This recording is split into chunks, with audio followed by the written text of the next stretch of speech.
Setelah diguyur hujan lebat yang disertai angin kencang, puluhan pohon di sepanjang Jalan Raya Pantura roboh, Jumat, 23 Desember 2022, malam.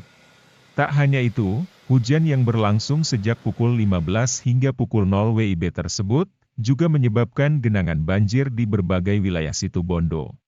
Selain diterjang hujan disertai angin kencang, ratusan rumah warga di Dusun Kaliasin, Desa Tanjung Pecinan, Kecamatan Mangaran, tergenang banjir rob. Banjir rob yang menggenangi rumah warga itu, tinggi mencapai 80 cm hingga 1 meter. Bencana gelombang besar juga menenggelamkan 2 perahu motor yang bersandar di Pelabuhan Kalbut.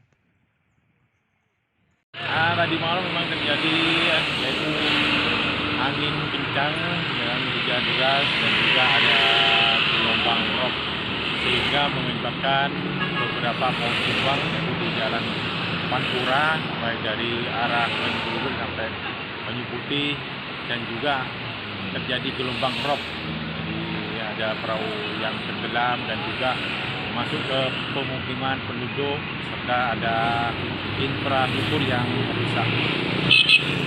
Apa sih yang dilakukan upaya BPBD Pak menangani persoalan ini?